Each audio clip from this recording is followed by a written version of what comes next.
que s'échangent les marchandises du monde entier. Krikor a grandi dans les souks. Il est alépin, d'origine arménienne. Son père et son grand-père travaillaient dans une de ces toutes petites boutiques. Vous savez que ces échoppes font à peine quelques mètres carrés. Pratiquement, il n'y a pas de place. C'est très serré. À ce moment-là, on va se balancer avec ces cordes pour entrer et sortir. Vous voyez bien? Regardez comment il se balance. Et comme ça, il a gagné une place pour mettre sa devanture. Donc il fallait y penser à ça. Ouais, c'est pratique. Dans ces petites boutiques se vend une denrée depuis l'Antiquité. Et là, on commence à sentir quoi? Qu'est-ce qu'on sent? C'est les épices, ce mélange. Regardez, tout ce qu'on est en train de vendre, vous allez voir que ça vient un peu de partout. Un peu de partout. Toutes les épices sont là. Il y a le persil d'Asie du Sud-Ouest, le safran de la Méditerranée, la cardamome d'Inde ou encore le clou de girofle importé de Chine. Un tour du monde olfactif. Un peu plus bas dans les souks, un autre article est commercialisé ici depuis 2 millénaires. Alors, on fait un arrêt parce que cette industrie textile a démarré, on peut dire, avec les caravanes de la soie. Ça, c'est la véritable soie naturelle, bien que l'origine de la soie, c'est la Chine, qui gardait jalousement les cocons de Chine.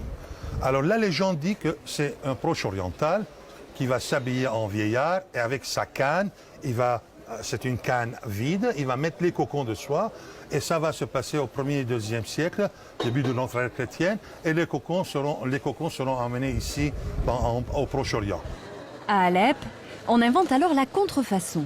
Ces caravanes qui passaient, on va leur dire achetez la soie chez nous, c'est moins cher que d'acheter en Chine. C'est la bonne qualité. Alors les gens, ces caravaniers vont dire mais il n'y a pas les dessins chinois dessus. On va aussi leur imprimer les dessins chinois. Donc le faux va faire son apparition au 2e siècle après le Christ, c'est dans nos régions. Quelques mètres plus loin, embouteillage.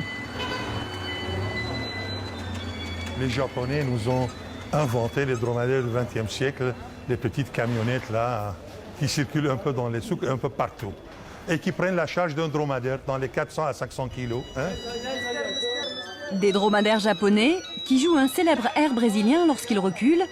C'est ça la mondialisation.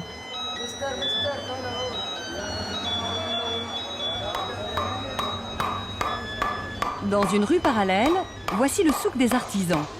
Eux aussi ont fait la fortune d'Alep. Les articles qu'ils produisent s'exportent depuis l'Antiquité dans le monde entier grâce aux caravanes. Et le savoir-faire s'est transmis. Il démarre d'une seule pièce, d'une petite pièce. Vous voyez bien qu'il n'y a aucune soudure. C'est cette seule pièce-là qui va prendre la forme d'une assiette, d'un plat, si vous voulez.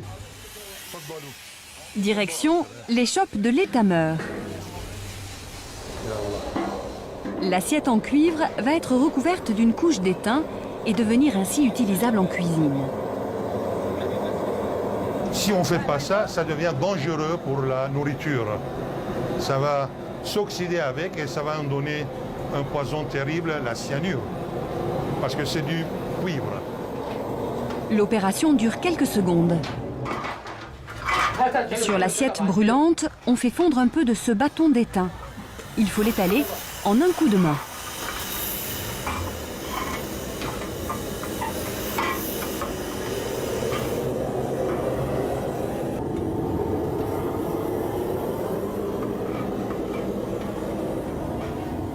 Un bain d'eau froide et l'assiette traditionnelle à l'épine est terminée, prête à être exportée.